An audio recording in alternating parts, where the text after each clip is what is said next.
Muy buenos días, chicos, a cada uno de ustedes. Bienvenidos a este nuevo bimestre, a esta semana de reincorporación. Un abrazo ahí desde su casa, un saludo a los padres de familia, si hay alguien que me está escuchando. Sean también ustedes bienvenidos. Vamos a escribir nuestros nombres allí en el chat del Meet, como siempre, para la asistencia grabada el día de hoy. ¿Ok?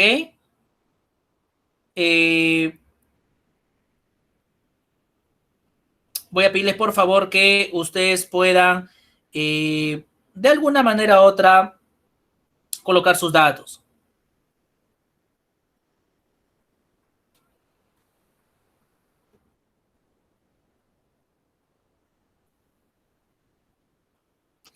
Muy bien, bienvenidos a cada uno de ustedes. Muy bien, chicos. Siempre con el deseo de que ustedes puedan empezar un buen bimestre. La idea es de que cada uno de ustedes pueda empezar un excelente bimestre, siempre con la responsabilidad que ustedes ya al terminar la secundaria es muy importante, ¿verdad, chicos? Es muy importante que ustedes sigan cultivando por ustedes mismos esos valores que a veces requieren, ¿no? De alguna manera u otra nuestro trabajo. Esos valores como la responsabilidad, esos valores como son la puntualidad y lo que nosotros comúnmente hacemos. Creo que a estas alturas de la vida en la cual nosotros estamos viviendo, cada uno de ustedes forja su propio destino, cada uno de ustedes forja sus propias responsabilidades. Los conocimientos siempre estarán ahí. Yo siempre digo que la ciencia siempre estará ahí, el conocimiento siempre estará ahí, pero el aprovecharlos, el explotarlos, el investigarlos, de alguna manera u otra, será solamente de ustedes. Y es una responsabilidad individual. Así que yo espero de que durante todo este segundo bimestre podamos corregir ciertas cosas que nos pasó en el primer bimestre. Eso es muy importante que ustedes lo sepan. ¿Ok?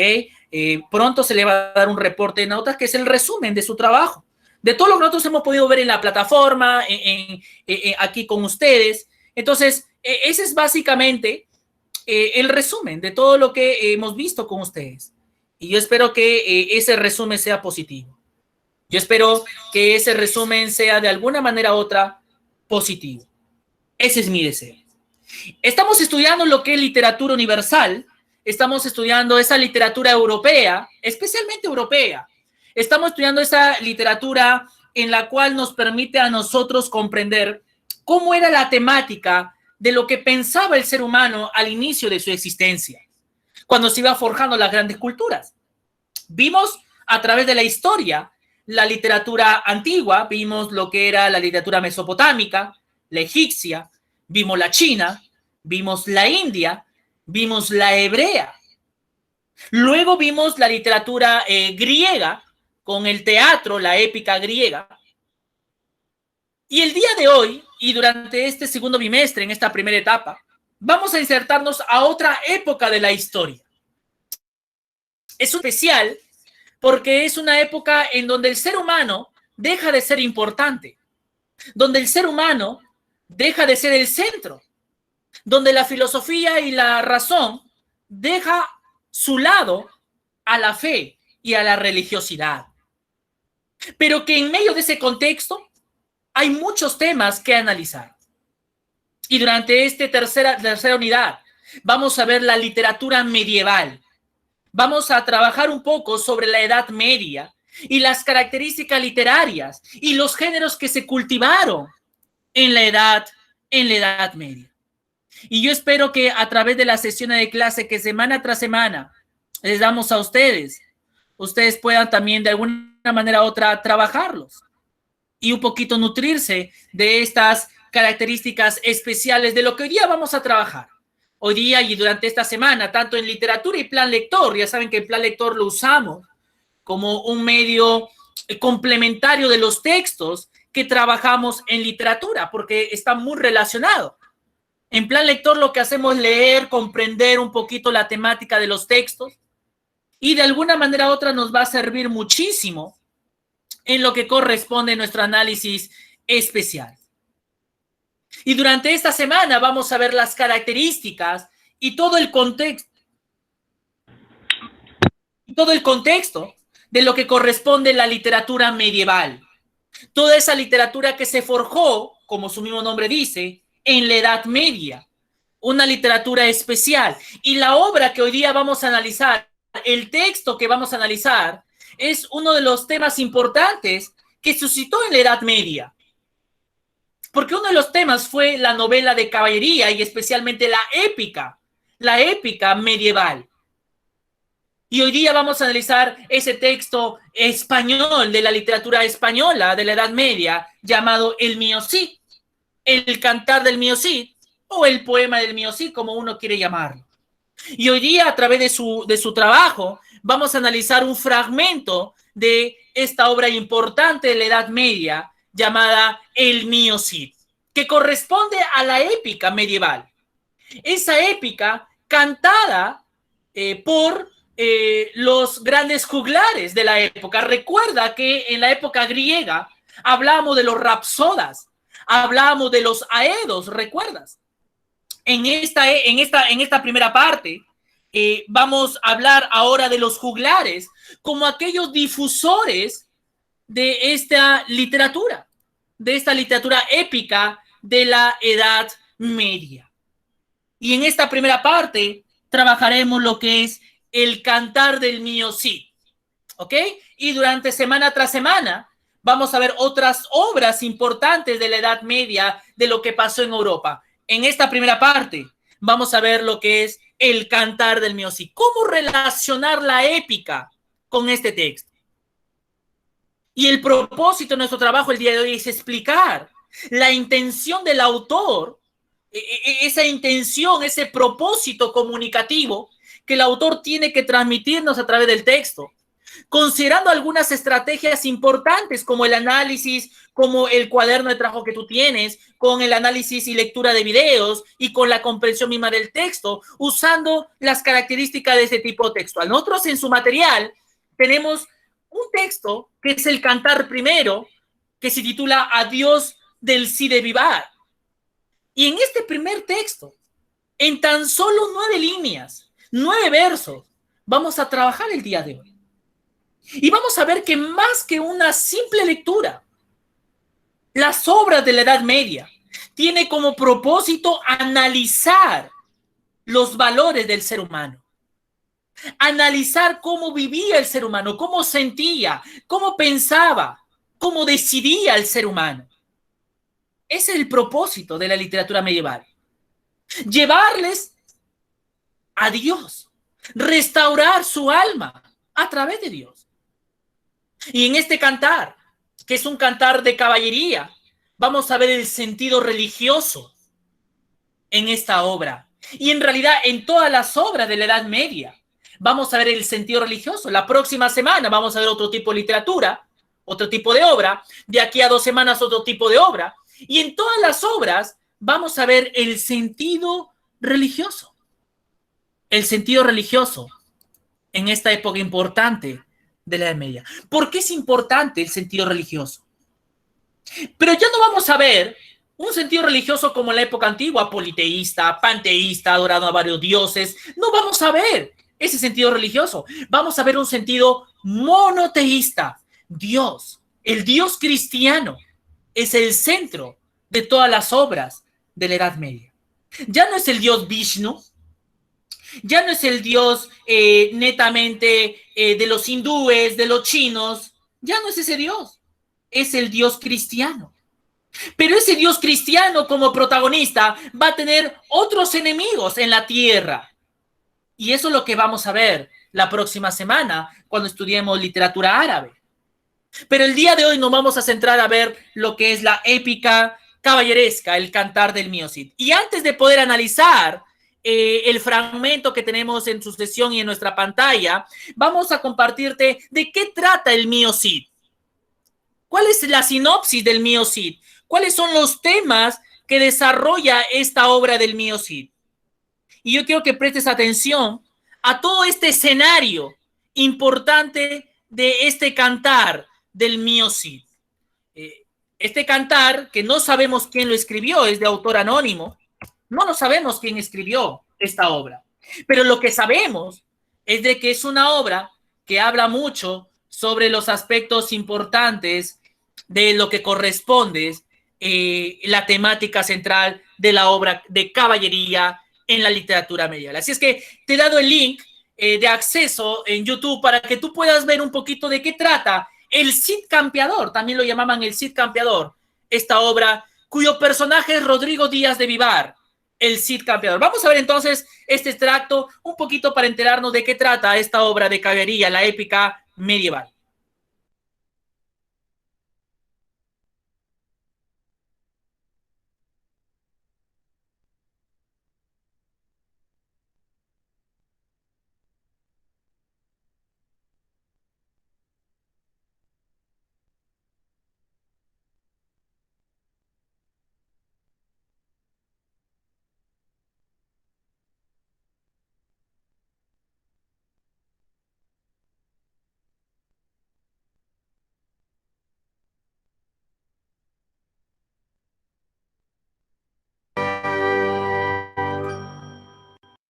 Rodrigo Díaz de Vivar.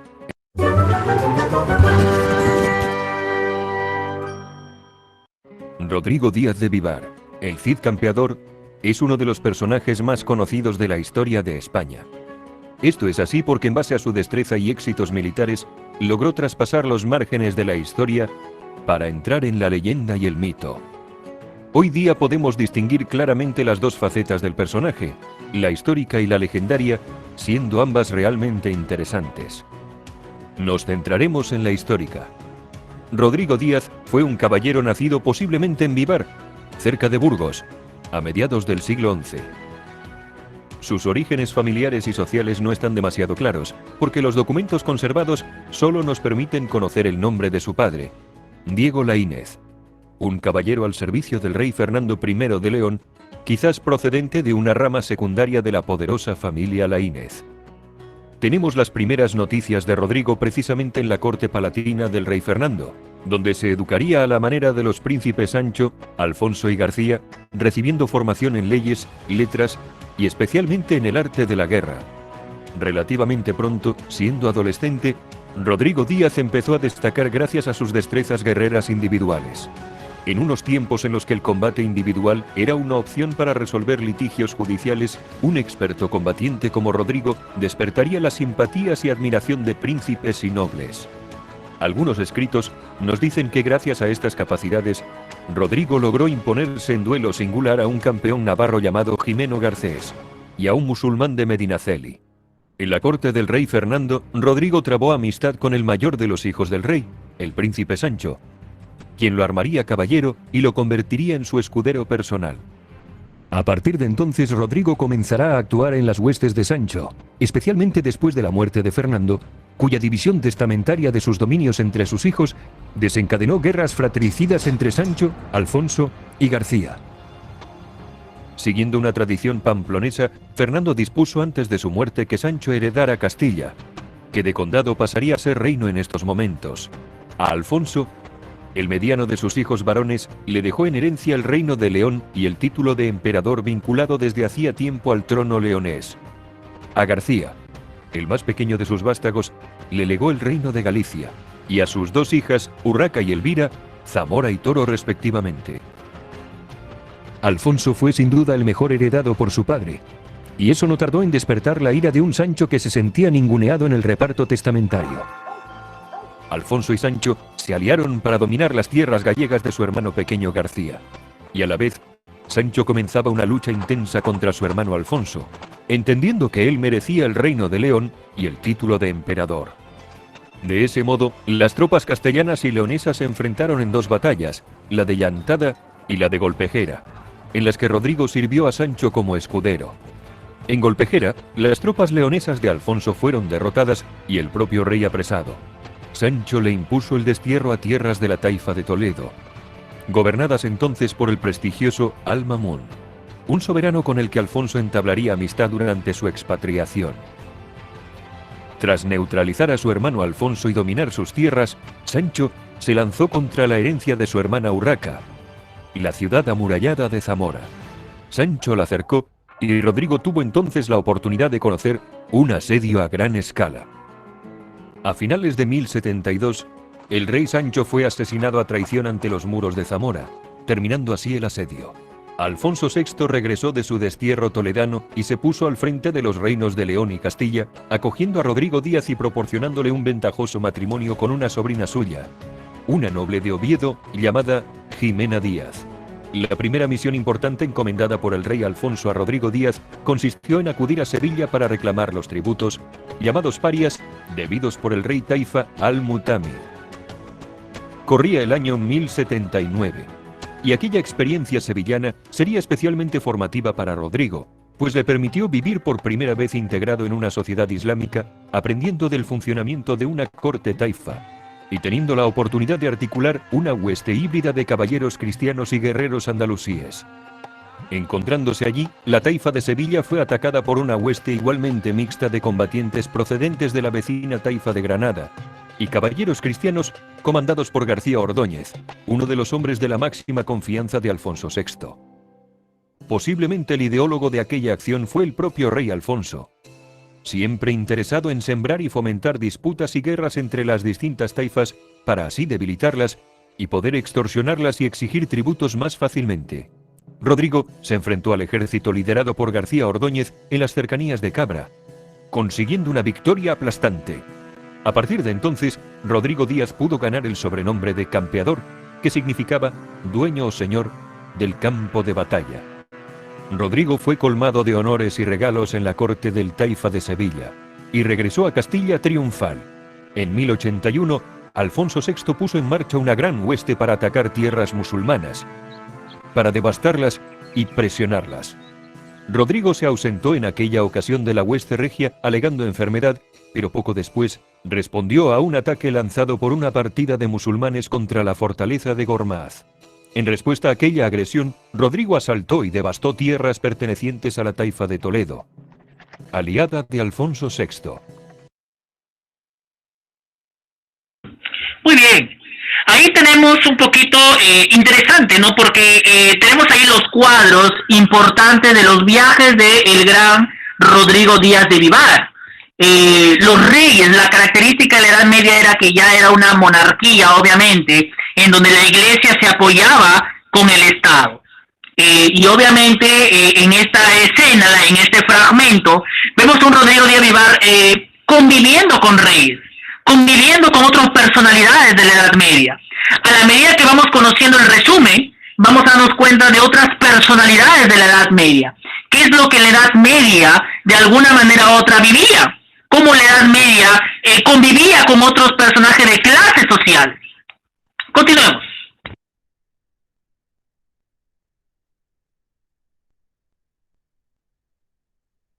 El rey, irritado, decretó el destierro para Rodrigo, pues con su acción había puesto en peligro la vida del rey y removido la fina red militar y diplomática tejida por Alfonso para dominar al Andalus. Rodrigo partió al destierro con parientes y amigos, al frente de una mesnada que no sería demasiado numerosa y a la que se irían sumando en el camino individuos cristianos y musulmanes, habitantes de las difusas fronteras existentes entre el mundo cristiano y el islámico.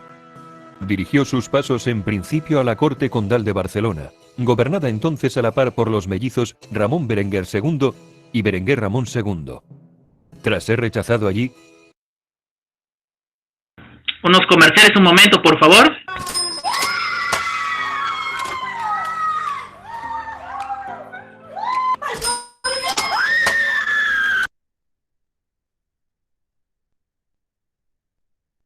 Fue acogido por Al-Muqtadir, rey veterano de la taifa de Zaragoza, que vivía sus últimos días. La taifa de Zaragoza era en aquellos momentos una de las más importantes, así como un gran foco de desarrollo cultural y científico que atraía a distintos sabios e intelectuales. Amenazada por todas partes por distintos enemigos, estaba muy necesitada de un buen comandante de tropas, que convirtiera un conjunto de guerreros en un ejército disciplinado y eficiente. El anciano y sabio rey encontró en Rodrigo lo que más necesitaba, pero no sería él quien disfrutaría de los logros de su idea, sino su hijo Al-Mutamid, quien sucedió a su padre en el trono de Zaragoza. Al-Muqtadir había dividido su reino entre sus dos hijos. A Al-Mutamid le dejó en herencia Zaragoza y a su otro hijo, Al-Mundir, le legó Lérida, Tortosa y Denia. Tras la muerte del padre no tardó en surgir la guerra entre los hijos herederos, iniciándose una... Otro aspecto importante dentro de la Edad Media era la lucha cristiana, lo que se le llama la Guerra Santa. Esa Guerra Santa que era entre los musulmanes y los cristianos. En la Edad Media vamos a ver esa lucha entre la religión musulmana, los árabes, que vamos a estudiar la próxima semana, y la fe cristiana, representado por España y otros pueblos y ciudades que conservaban el monoteísmo. Y en la obra del Cid Campeador vemos que el Cid va a pelear contra los moros árabes, con estos monarcas que conquistaron España y que ocuparon gran zona de Castilla, y en donde el Cid tiene la responsabilidad de poder sacarlos e independizar a España.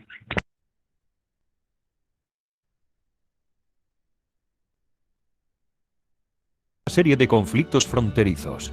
Al-Múndir buscó la alianza de los señores cristianos Sancho Ramírez, rey de Aragón, y Berenguer Ramón II, conde de Barcelona. Al-Mutamín únicamente se apoyó en su comandante en jefe, en Rodrigo Díaz, quien articuló un ejército híbrido compuesto por sus caballeros cristianos, ejerciendo como núcleo, y otros guerreros zaragozanos. Con esa hueste entrenada y disciplinada, Rodrigo derrotó en sendas batallas campales a los leridanos y catalanes en Almenar, y a los leridanos y aragoneses en Morella. Gracias a esas victorias, aumentó el prestigio y la posición de Rodrigo Díaz en la corte del rey Taifa de Zaragoza, convirtiéndose en una especie de ministro en asuntos militares, al mismo tiempo que en general en jefe de las tropas de aquel reino.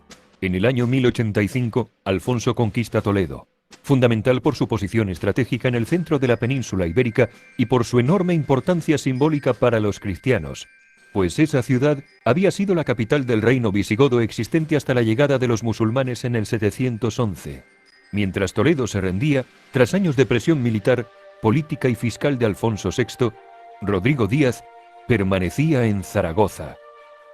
Pero la alegría de aquel resonante éxito militar le duró poco a Alfonso VI, autointitulado emperador de toda Hispania. Y es que poco más de un año después, llamados por algunos reyes taifas peninsulares, desembarcaron en la península ibérica los almorávides, fieros guerreros bereberes que habían articulado un imperio militar y expansivo en el Magreb, en torno a un líder llamado Yusuf ibn Tasufín. Yusuf logró sumar a sus fuerzas norteafricanas otros contingentes de reyes taifas, y se dirigió a Badajoz con aquel poderoso ejército. El 23 de octubre de 1086, Alfonso VI fue derrotado de manera aplastante en las cercanías de Badajoz, en la llamada Batalla de Sagrajas. En aquella jornada, Rodrigo Díaz aún se encontraba al servicio del rey musulmán de Zaragoza y poco después, quizás a consecuencia de la amarga derrota cristiana, fue perdonado por Alfonso VI y reintegrado a su servicio tras algo más de 5 años de destierro. Entendiendo Alfonso que Rodrigo había alcanzado un conocimiento profundo del funcionamiento de las sociedades islámicas taifas, fue enviado a la zona de Valencia, con la misión de proteger en el trono al aliado Al-Qadir, quien un año antes había rendido Toledo al emperador leonés a cambio del trono de Valencia. Al-Qadir era débil y un tanto pusilánime, y Valencia un hervidero de intrigas. En aquella nueva situación, y con una hueste híbrida organizada en Zaragoza y fortalecida con caballeros suministrados por el rey Alfonso, Rodrigo comenzará a organizar una cierta estructura militar y fiscal, sometiendo a distintos poderes locales, y también a Valencia, en base a una presión bélica consistente en el lanzamiento de razias devastadoras contra todos aquellos señores y comarcas que se negaban a pagarle tributos. Fue entonces convocado por Alfonso VI para que le ayudara a luchar de nuevo contra los almorávides. En esta ocasión, el ejército comandado por Yusuf ibn Tasufín puso sitio a la fortaleza de Aledo, en la que se encontraba una tropa de Alfonso VI. Rodrigo se demoró en la respuesta y llegó tarde al llamamiento del rey, provocando aquello una gran irritación en Alfonso, quien entendió que su vasallo había fallado en uno de los deberes esenciales que el vasallo contraía con su señor, el auxilio, consistente en acudir rápidamente al auxilio militar del rey cuando éste lo requiriera. Aquello era contemplado por las leyes de la época como un delito de traición, y es por ello que Alfonso volverá a desterrar a Rodrigo, declarándolo. Parte de las características de esta literatura medieval era sin duda los escenarios. Los escenarios básicos eran lo que es las fortalezas, los castillos, los caballeros, las caballerías. Rodrigo de Alivar y el conjunto de obras que se escribieron en la época de la Edad Media eran obras de este tipo de escenarios. Rodrigo de Alivar tenía como rey Alfonso, y Alfonso va a destituir al rey, a este gran Rodrigo de Alivar, y lo destierra por una presunta infidelidad. Vamos nosotros a seguir viendo algunos escenarios propios de la Edad Media. Además traidor en esta ocasión, lo que implicaba la confiscación de sus bienes y el apresamiento de su mujer y sus hijos. Rodrigo intentó librarse de un perjuicio tan grande proponiendo en varias ocasiones duelos singulares que demostraran su inocencia, pero todas las cartas enviadas a Alfonso por el burgalés no recibieron respuesta alguna. En el año 1089 comenzará una nueva etapa fundamental en la vida del campeador. Y es que a partir de su segundo destierro, se verá libre de toda obligación y servicio a un señor, ya fuese cristiano o musulmán. Actuará a partir de entonces y gracias a su capacidad para mantener un ejército permanente y bien armado, como un señor de la guerra independiente, actuando en torno a Valencia como señor de facto. La situación era compleja para él y sus hombres, pues estaban rodeados por enemigos cristianos y musulmanes que codiciaban Valencia y que veían a Rodrigo como un advenedizo que era necesario eliminar. Uno de esos rivales era Berenguer Ramón II, conde de Barcelona, que ya había sido derrotado y apresado por Rodrigo Díaz en la batalla de Almenar. Rodrigo Díaz logró una nueva victoria en una batalla campal, provocando la dispersión de la hueste enemiga y apresando de nuevo a su líder, Berenguer Ramón II, quien se vio obligado a suscribir pactos de amistad y no agresión con el campeador a cambio de su libertad. Mientras Rodrigo se recuperaba de sus heridas, sus hombres prosiguieron la presión a Valencia y a su entorno. Tiempo después, y ya recuperado, Rodrigo tuvo que conjurar a un nuevo enemigo que quería apartarlo de Valencia, Alfonso VI. Y es que el emperador entendió que Rodrigo cada vez era más fuerte en torno a la ciudad del Turia. Quien había sido su vasallo estaba completamente fuera de su control. Y si Rodrigo se establecía en Valencia de manera estable, perdiendo el rey la posibilidad de dominarla, es por ello que en el año 1092 se dirigió a ella al mando de un potente ejército, para asediarla por tierra, mientras flotas de las repúblicas de Pisa y Génova acudían a complementar el asedio por mar. Rodrigo reaccionó atacando violentamente tierras de Castilla situadas en torno a Logroño y Nájera, pertenecientes al conde García Ordóñez, su enemigo en la corte, derrotado años atrás por el campeador en la batalla de Cabra. Rodrigo y los suyos arrasaron comarcas, sembrando el caos, la destrucción y la muerte, en una campaña claramente concebida para la distracción, para obligar a Alfonso VI a levantar el asedio de Valencia. La maniobra funcionó.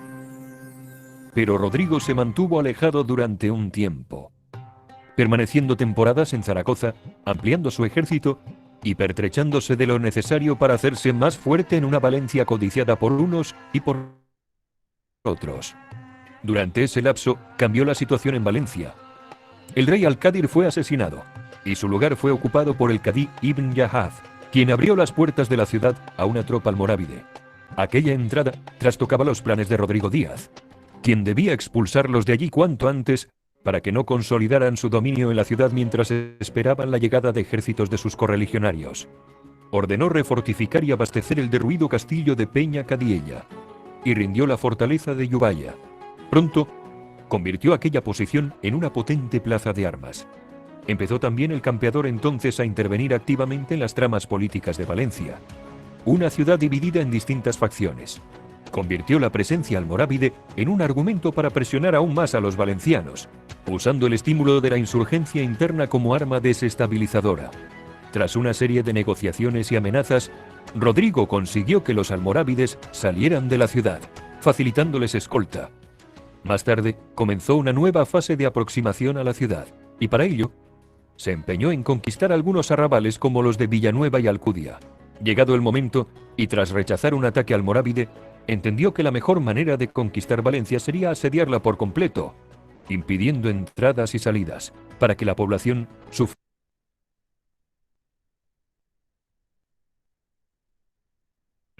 A la medida que vamos viendo este pequeño vídeo, nos damos cuenta de la geografía de la Edad Media. En en toda Europa de la Edad Media vamos a ver que su geografía eran los castillos, eran los torreones, eran los palacios, la propia iglesia. Pero también la geografía va a jugar un papel muy importante en el desarrollo de los hechos que suscitaron en este periodo medieval.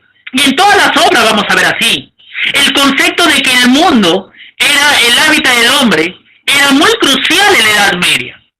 En Rodrigo Díaz Vivar vemos de que él prácticamente en todos los reinos, porque obviamente en la Edad Media se trabajaba con reinos. No habían ciudades-estados, habían reinos. España estaba en una formación reinal, conquistada por los árabes, y donde Rodrigo Díaz Vivar tenía la misión de poder expulsar a los árabes del reino de Castilla.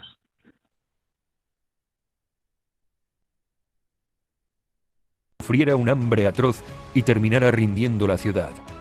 Será a partir de principios del año 1094 cuando Rodrigo Díaz intensificará más el asedio, rodeando por completo la ciudad, intentando asaltos directos a las murallas y puertas, y construyendo máquinas de guerra para quebrar las defensas. A partir de entonces comenzará a emplear también la brutalidad, la tortura y el asesinato como armas psicológicas para quebrar la moral de los valencianos. Tras el asedio prolongado, el hambre terminaría cebándose con la ciudad de Valencia, hasta que la escasez llevó incluso a algunos de sus habitantes a practicar la antropofagia. Finalmente, en julio de 1094, las autoridades valencianas aceptaron las condiciones propuestas por el campeador para la rendición. Después, maniobró y a Ibn Yahad, que había ordenado el asesinato del anterior rey de Valencia, lo acusó de magnicidio. El cadí fue juzgado siguiendo la ley islámica y condenado a morir. Y a partir de ahí, Rodrigo gobernará Valencia. Pero no mucho tiempo después, fueron asediados por un poderoso ejército almorávide. Entendiendo Rodrigo que tal vez no estaba en condiciones de resistir un asedio prolongado, decidió terminar con aquella amenaza recurriendo a su indiscutible talento militar, diseñando una batalla campal que dispersara a aquellas tropas numerosas. Esta será la primera vez que Rodrigo el Campeador consiguió derrotar a los almorávides en el campo de batalla, aunque no la única. En los primeros años, Rodrigo Díaz gobernó Valencia a la manera de cualquier rey de taifas islámico. Leyes y costumbres, el uso de la mezquita principal, idiosincrasia propia de las sociedades islámicas que había conocido bien. En esos años reforzó su alianza con el rey de Aragón, Pedro I, quien se convertirá en gran amigo suyo. En una campaña,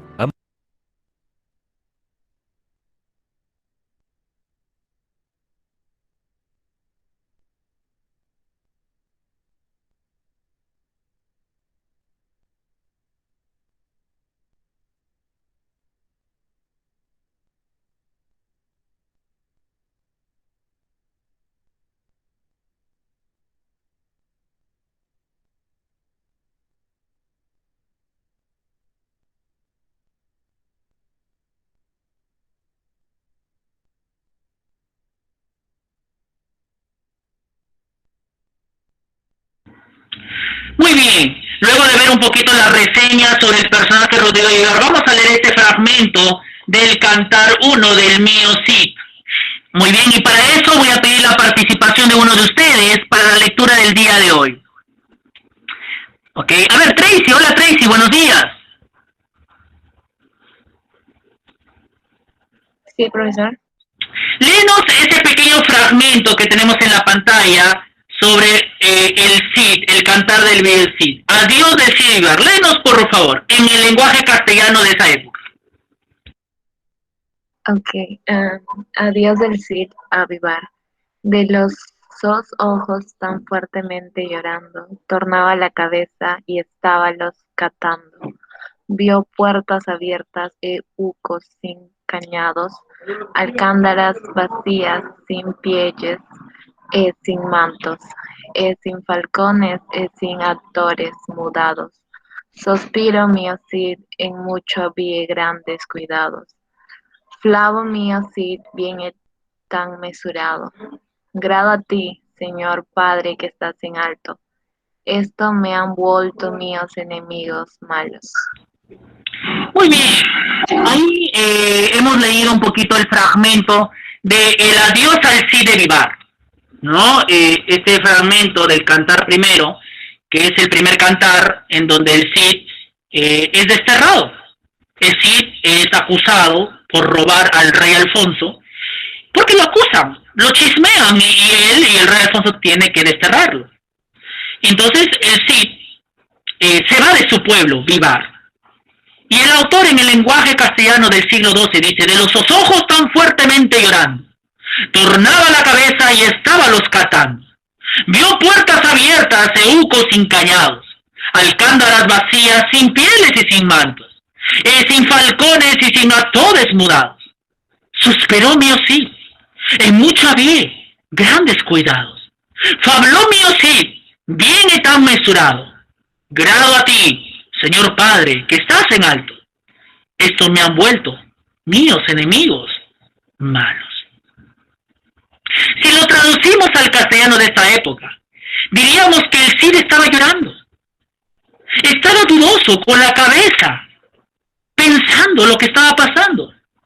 Y la escena es que el Cid se está yendo de su tierra, se está despidiendo de su casa. Por eso el texto dice: vio puertas abiertas, sin candado, todo estaba vacío. Incluso los halcones, las aves, se estaban yendo de su casa. Él mira al cielo, porque tiene fe en Dios. Y él lanza un discurso y le dice a Dios: te alabo, Dios, Señor Padre, que estás en lo alto. ¿Sabes? Todo esto lo que me pasa no es por mi culpa, no es por tu culpa, Dios. Esto me han hecho mis enemigos, que son malos. Él está dando la explicación de su desastre. Él está dando la explicación de lo que le está pasando. Esto le han hecho sus enemigos malos. Ahí tenemos el vocabulario, un poquito del adiós del Cid de Vivar y de los personajes que de alguna. Vamos a leer un poquito el vocabulario ahí, por favor.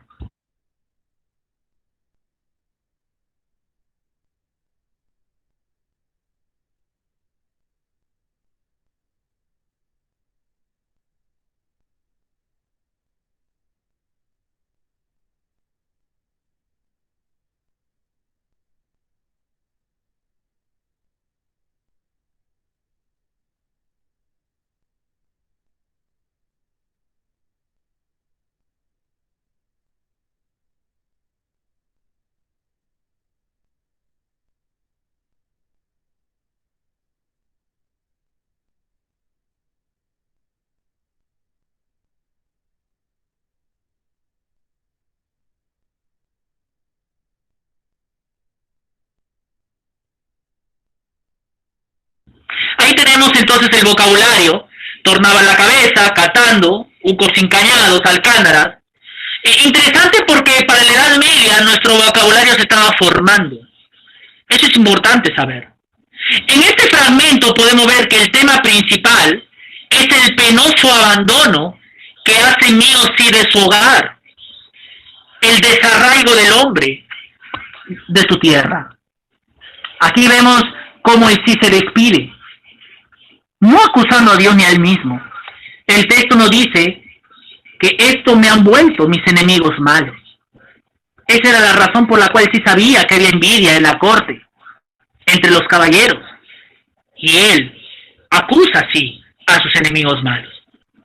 Para el contexto nos damos cuenta que el Cid está sobre el caballo y está listo para la partida. Llora y vuelve la cabeza para mirar sus bienes que quedan abandonados. Aquí hay dos verbos que nos ayudan a identificar: llorando y catando. Expresan esa acción. Él está llorando de una manera tan realista y vívida. Y aquí vemos el sentimiento humano, ¿verdad? Él llora. Un caballero llora. Un hombre llora. Ve sus puertas abiertas, sin candados, perchas vacías. Todo está abandonado y librado a su suerte. Parecía que la soledad envuelve el pueblo y la vida hogareña con su alegría y calor han desaparecido. Las aves de presa, símbolo de fuerza y vitalidad, ya no están. Todo acrecienta la pena del destierro. Mío Cid, el personaje se revela como un hombre justo y cristiano. Se sobrepone a su dolor y habla bien mesurado de Dios, pide perdón y se resigna. Bendito seas, Dios mío, Padre que estás en lo alto, contra mí tramaron estos mis enemigos malvados. Y aquí tenemos el sentido religioso de la época medieval. El sentido religioso. Vamos a leer ahí en sus casas, quiero que prestes atención al material que está ahí, y vamos a leer la apreciación personal de ese texto.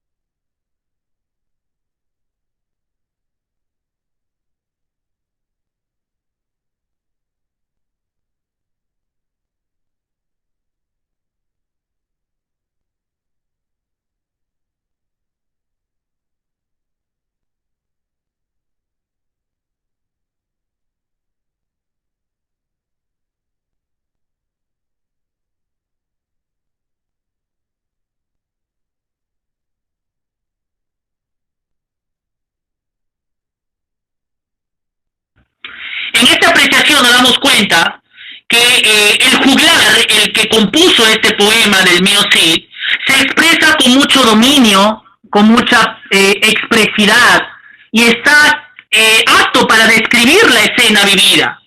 A pesar que el castellano todavía se encontraba en una etapa formativa, se advierte que el poeta ha logrado una buena composición del uso de elementos lingüísticos. Hay emotividad, vida, sobriedad. Vemos ahí entonces el aspecto del lenguaje. Por su fondo, se resaltan valores grandes y sentimientos del ser humano. Hay la justicia, el sometimiento, el dolor, la fe, la soledad, la esperanza, la melancolía. El Cid representa a todos aquellos que han sufrido injusticias en la vida, y todo lo vivido queda en el pasado para enrumbar a un futuro incierto, con la esperanza de volver y hacer justicia. ¿Te das cuenta entonces los valores de este texto? Que más que contexto histórico y más que otro tipo de temas, son los valores que expresan los personajes, quien quiera que sea, en relación al texto. Y de eso se encarga la literatura medieval. De eso se encarga básicamente el texto de la literatura medieval.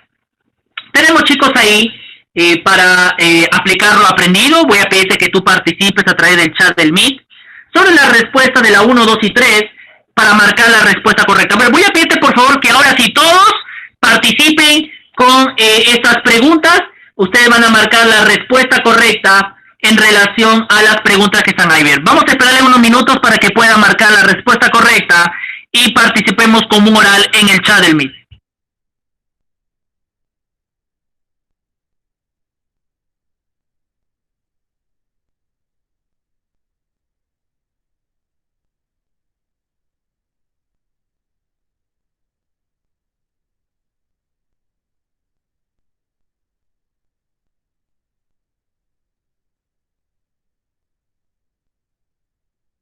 Muy bien, participemos entonces en la pregunta 1. ¿Qué característica de Miocid notamos en el cántico? ¿Cuál es el tema de este cantar? ¿Y cuál es el motivo del destierro? A ver, hagan en secuencia 1, 2 y 3.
Muy bien, entonces ahí estamos participando, chicos. Correcto. La primera pregunta, el fervor religioso, ¿no? La característica que notamos es su fervor religioso. Como habíamos visto, ¿no? En este mío Cid, vemos el sentido religioso, cuando él alaba a Dios y encomienda su causa a Dios. La segunda pregunta, ¿cuál es el tema de este cantar? A ver, ¿cuál sería la respuesta correcta?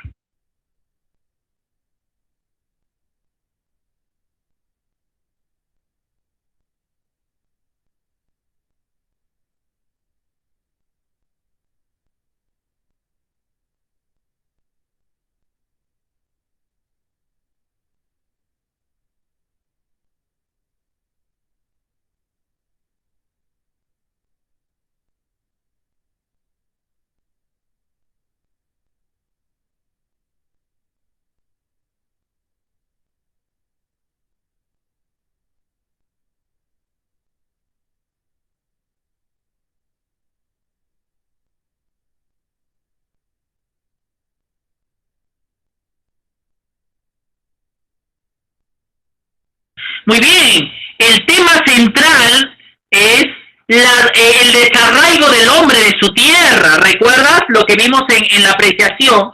Es el desarraigo del hombre de su tierra. Básicamente, cómo expulsan al Cid de su tierra. Según el Cid, ¿cuál es el motivo de su destierro? A ver, ¿cuál es el motivo de su destierro? ¿Cuál es el motivo de su destierro? Muy bien, muy bien, muy bien, muy bien. A ver. Sus enemigos lo difamaron, correcto. Sus enemigos lo difamaron. Es el motivo de su destierro. Ok, muy bien. Él dice,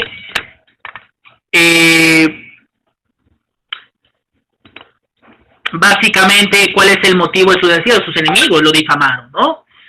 Y por último, en el verdadero y falso, vamos a completar aquí. El Cid se revela como un hombre justo y cristiano. ¿Verdadero o falso? A ver, chicos, ¿verdadero o falso? Correcto, muy bien, muy bien. Stephanie, Carla, Maylin, todos los chicos que están participando ahí. No todos creían en las palabras del Cid. ¿Verdadero o falso? Muy bien, verdadero. Correcto, muy bien, no todos. Él se justificó, pero no creía. Hay un valor de justicia en el cantar. ¿Verdadero o falso?